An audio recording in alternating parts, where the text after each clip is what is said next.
Hello and welcome to another Factorio mod spotlight. I'm Exterminator and thank you for joining me.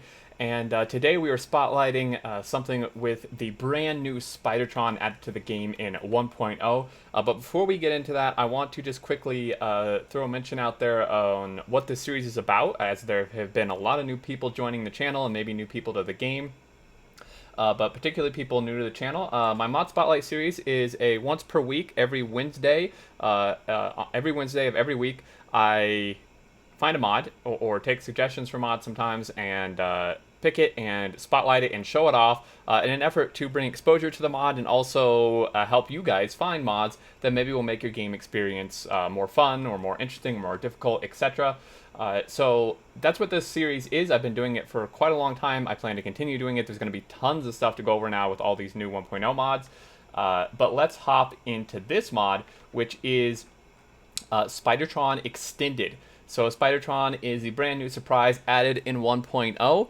And what this mod does is this adds 2 additional versions of it, as you can tell by looking at our screen here.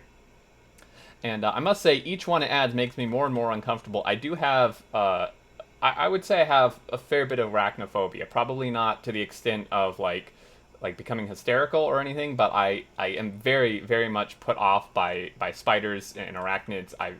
Makes me very uncomfortable. So each one of these, the bigger size makes me actually quite uncomfortable, but we'll spotlight it. So this adds 3 different versions, 3 different tiers, and each one gets more and more powerful in multiple different ways. So first off, let's look at the technology for these.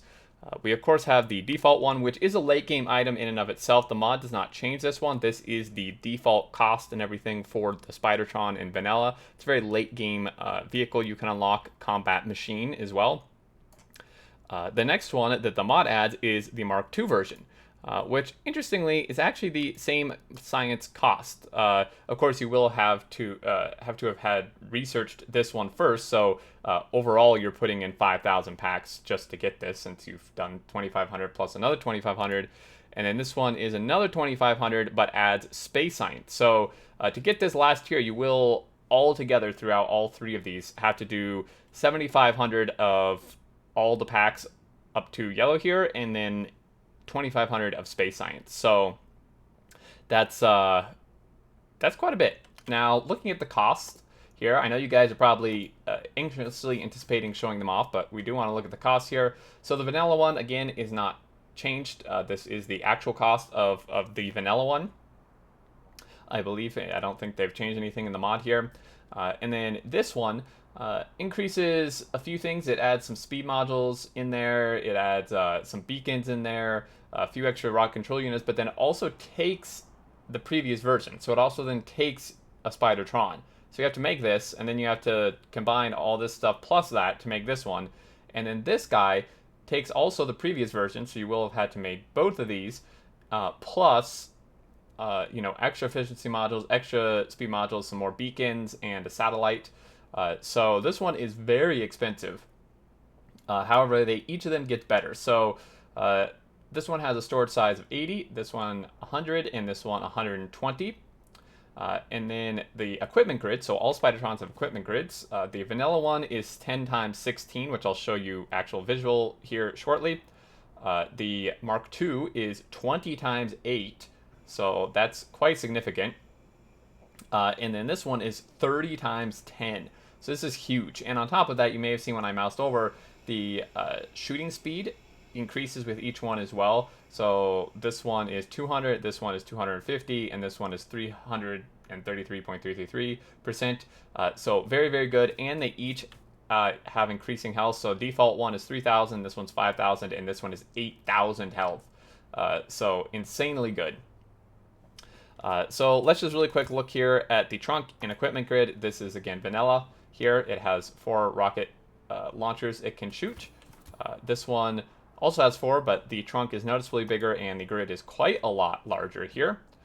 And then this guy, trunk seems about the same. The grid, however, is massive. You can fit so much stuff in here. It's pretty ridiculous. If we take like a fusion reactor, just for comparison's sake, you can see how much room you have in this to fit stuff. So very, very late game there. Okay, so let's test these out. One thing it does increase as well on top of all this is the stride distance. So there's a maximum distance that these Spidertrons can like cross. As you can see, he can kind of make it across this water. If we go over to here, this vanilla one is just, he stands no chance. He's not going to be able to cross this. Also, this guy is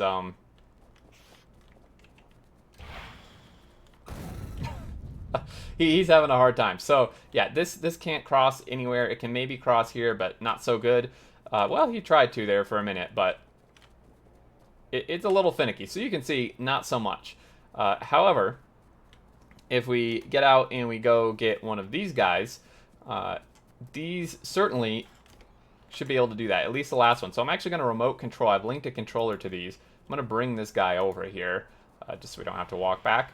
And we'll try it with this. So you can see it increases shooting range as well. This thing actually is shooting from way back here.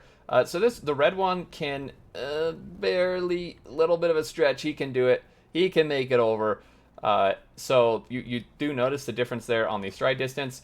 And then this purple guy here, this Mark III, if we bring him over, he can, I mean, the red one probably can do this.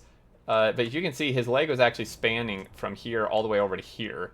And then he can't quite cross that, but, you know, it kind of depends on the particular situation and water formation. But this one does have a farther stride distance. So you should be able to just generally cross more area with this guy. As you can see, pretty far. He actually, wow, yeah, he's crossing from here to there, basically.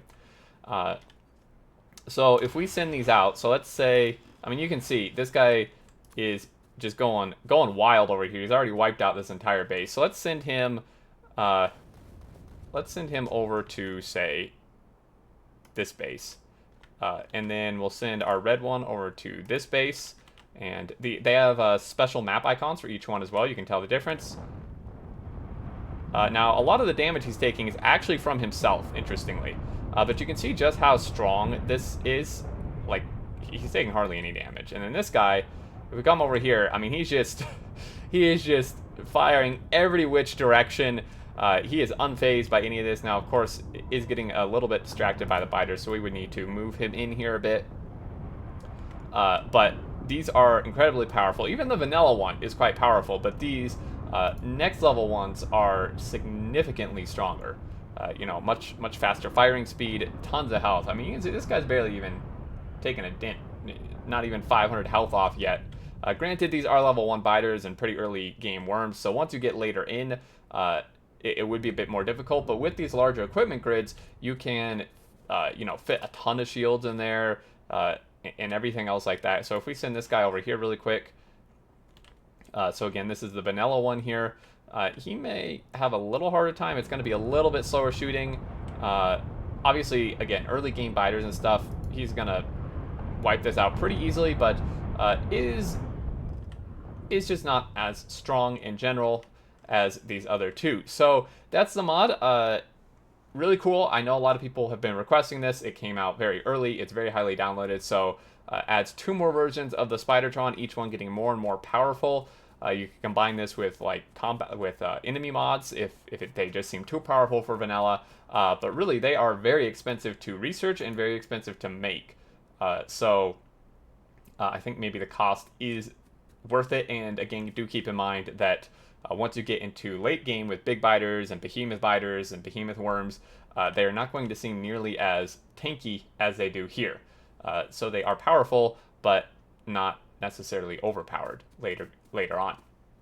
And last look, there are no mod settings, but just to show you here, well, there's one original Spidertron size. So you can keep them all the same size if you want to. That would maybe make me a little more comfortable. But just this one setting here. And there we go, guys. There's a mod. So if you're looking for more Spidertrons late game, you can check this out. There's several mods that add early game Spidertrons, which I will cover. Maybe I'll do a bonus spotlight or something on another day this week. Get that covered as well. But there are some mods for earlier game ones. But this is for late game ones, if you're interested in that. As always, there is a link down in the video description to the mod portal page where you can check this out and download it, or you can download it in-game. And I believe that'll do it. If you have any thoughts, questions, leave them down below. And as always, thank you so much for watching, and until next time, I look forward to seeing you all, and do take care.